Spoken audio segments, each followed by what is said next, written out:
नहीं नहीं सोचिए मत, सब्सक्राइब कीजिए। हेलो दोस्तों, आज का वीडियो मैं शुरू कर रहा हूँ यहाँ से।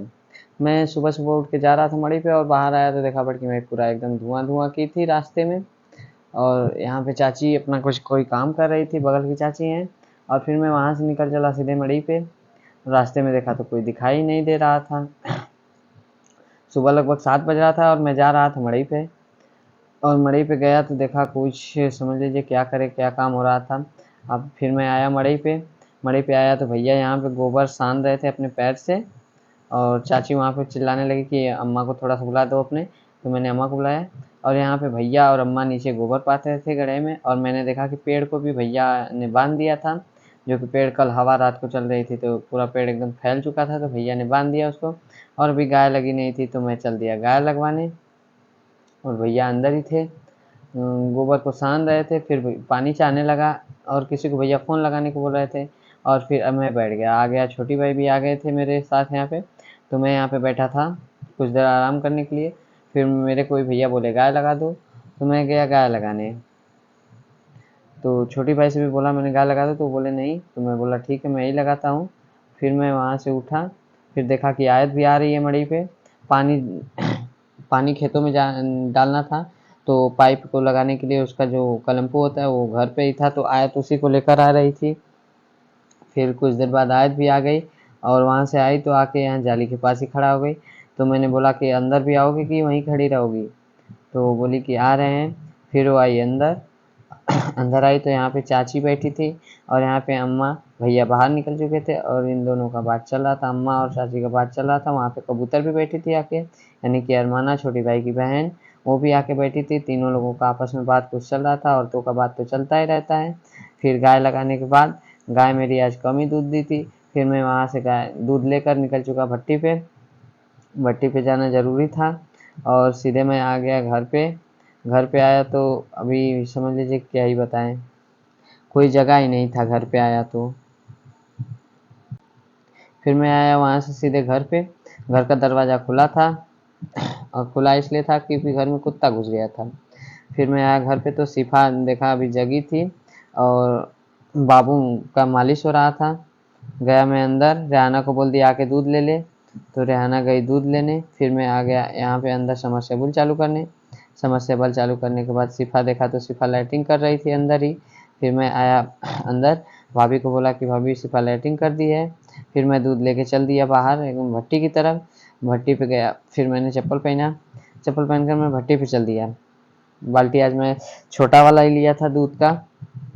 और बाहर लोग आए थे तो मैंने बोला नहीं कोई नहीं है घर पे। फिर मैं भट्टी पर से पैसा लिया। पैसा लेने के बाद यहाँ पे देखिए ऋषि जो है, मतलब भट्टी जिसका है, वो अपना खोआ भूज रहा था और उसके पापा भी आ गए थे मुंबई से। वहाँ पे उसके पापा किसी से बात कर रहे थे। फिर मैं वहाँ से निकल गया घर। वहाँ से निकला घर और मेरा कमर थोड़ा थोड़ा दर्द कर रहा था क्योंकि कल मेरा कमर ही पूरा दिन दर्द करता रहा, इसलिए मैं दिन भर सोता ही रहा। और फिर मैं वहाँ से गाना गाते हुए निकल गया घर की ओर। कजरा रे तेरी काले काले नैना।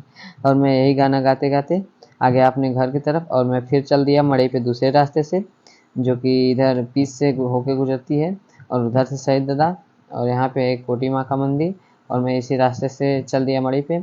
मड़ी पे आया तो इधर देखा कि छोटी भाई बबलू चचा वगैरह सब लोग यहाँ पे बैठे थे और रानी भाई भी उधर से आ रहा था चिल्लाते हुए, कुछ चिल्ला रहा था, मेरे को ही बुला रहा था। और यहाँ पे इमरान भी बैठा था। छोटी भाई बगल में बैठे थे। इमरान बोला किसका वीडियो बनाया, मैंने बोला कुछ नहीं। और यहाँ पे बातें हो रही थी होली के दिन का। और फिर भैया आ गए, भैया बोले जाओ सिफा का बाल बनवा कर लाओ। फिर मैं आ गया सिफा का बाल कटवाने। और यहाँ पे बाल की दुकान खुली नहीं थी। फिर कुछ देर बाद आ भी गए दुकान खोलने के लिए, तो उन्होंने दुकान खोला। फिर सिफा को बैठा दिया बाल कटवाने के लिए और सिफा से पूछने लगा मैं कि कैसा बाल कटेगा। मैंने बोला सिफा बोली जैसा भी कटवा दीजिए सब अच्छा होगा। तो मैंने बोला ठीक है। तो उनको मैंने बता दिया कि ऐसे बाल काट दीजिए। फिर सिफा का बाल कटना शुरू हो गया और वहाँ पे कुछ वो कर रहे थे, मतलब कैंची वगैरह निकाल रहे थे। और सिफा एकदम समझ लीजिए कि क्या बताएं, बहुत नर्वस थी बाल कटवाने में क्योंकि ये दुकान पे पहली बार बाल कटवाने आई थी। फिर सिफा का हेयर कटिंग हो गया और हेयर कटिंग होने के बाद हम निकल चुके घर की तरफ। पैसा देने के बाद वहाँ से हम और सिफा दोनों लोग चल दिए। सिफा बोली पैदल चलेंगे, मैंने बोला नहीं मैं चलता हूँ। फिर हम लोग आ गए आटा चक्की पे, आटा भी ले जाना था। वहाँ से मैंने अपना बोरा निकाला, आटा मेरा गेहूँ पिसा चुका था और सिफा यहाँ पे खड़ी थी। यहाँ पे देखिए, यहाँ पे सब कुछ मतलब ये क्या बोला जाता है, खरी वगैरह सब मिलता है। फिर वहाँ से आटा लेके मैं आ गया सीधे घर। घर आया, घर आने के बाद मैं चल रहा था ऊपर, ऊपर सिफा भी चल रही थी। और ऊपर सिफा को मैंने दिलाया था केला, जो कि रेहाना देख के एकदम समझ लीजिए कि चाहने लगी कि मेरे को भी चाहिए, मेरे को भी चाहिए। और रेहाना बाबू को लेकर, डुग्गू को लेकर खिला रही थी। और डुग्गू को देख लीजिए कैसे, समझ लीजिए डुग्गू हमारा है अभी 2 महीने का हुआ है डुग्गू मेरा। फिर आ गया मैं दुकान पे सीधे। दुकान पे आया तो क्योंकि मेरे को आज भी लेट हो गया था, दुकान पे आया तो देखिए एकदम खाली था, पूरा खाली क्या था समझिए, कस्टमर थे ही लेकिन उतना कस्टमर नहीं थे जितना चाहिए रोज होता है। पूरा दुकान खाली था, कस्टमर थोड़ा थोड़ा काउंटर पे थे। देखिए काउंटर पे मैंने कपड़ा दिखा दिया था, मेरे गांव के एक लोग आए थे, उनको मैंने कपड़ा दिखा दिया था। फिर उसके बाद मैं यहाँ पे विनोद भैया साड़ी फोल्ड कर रहे थे, मोनू भैया खड़े होकर किसी से बात कर रहे थे और मैं यहाँ पे जीन्स फोल्ड कर रहा था। जीन्स मैंने दिखाया था किसी को, वो गए थे अंदर साइज नापने, तो मैंने जीन्स सोचा कि फोल्ड ही कर दे। मैं बैठ गया जीन्स वगैरह फोल्ड करने सब अपना। आज मैं रेडीमेड के साइड था तो मैं रेडीमेड बेच रहा था, क्योंकि आज त्रिभुवन भैया दुकान पे आए नहीं थे, इसलिए मैं आज रेडीमेड के साइड ही था। अरुण भैया और मैं और गुरु जी यानी कि रोहित सर जी, हम लोग तीनों लोग रेडीमेड की तरफ से ही थे। और अरुण भैया किसी को दिखा रहे थे कपड़ा, मैं बैठ के जीन्स फोल्ड कर रहा था। और जीन्स फोल्ड करने के बाद मैं गया रूम में, रूम में से लाना था शर्ट हमको। तो शर्ट लेके मैं बाहर आया। बाहर आने के बाद मैं चला गया यहाँ से सीधे सीढ़ी की तरफ। सीढ़ी की तरफ से आया तो मैं देखा कि मेरा मोबाइल वहीं पे छूट गया, मैं भूल गया था मोबाइल। फिर मैं आया मोबाइल लेने,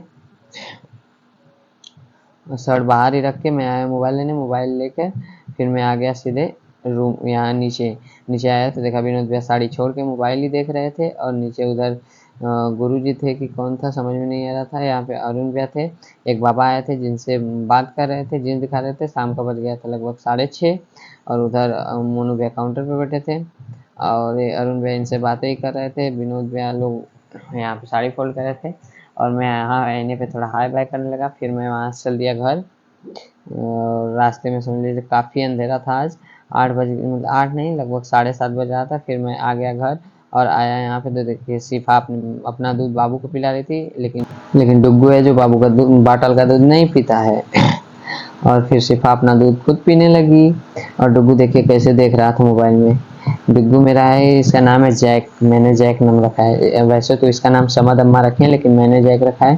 फिर हम लोग आ गए ऊपर रील शूट करने। रील शूट करने के बाद हम लोग वहाँ चले गए, काम हो रहा था थोड़ा, अम्मा चना काट के आया था और तीसी, तो अम्मा तीसी पीट रही थी। आप लोगों को दिखा देते हैं, यहाँ पे देखिए तीसी रात, मतलब रात काफ़ी अंधेरा हो चुका है और तीसी को थोड़ा सा कूट रही थी। कूटने के बाद तीसी निकलेगा इसमें से, और तीसी का पता नहीं क्या बनता है, हमें तो पता नहीं है। शायद सुना है कि तीसी का तेल निकलता है और चने में एक आठ तीसी रह गया था तो अम्मा उसमें से भी निकालने लगी तीसी को। और फिर उसके बाद इसको बोरी में भरा जाएगा, फिर इसको फिर से कूटा जाएगा। और आज के लिए इतना ही। आप लोग मेरे चैनल पे नए हैं तो मेरे चैनल को सब्सक्राइब कर दीजिए और फेसबुक पर हैं तो फेसबुक पेज को फॉलो कर दीजिए। धन्यवाद, बाय बाय।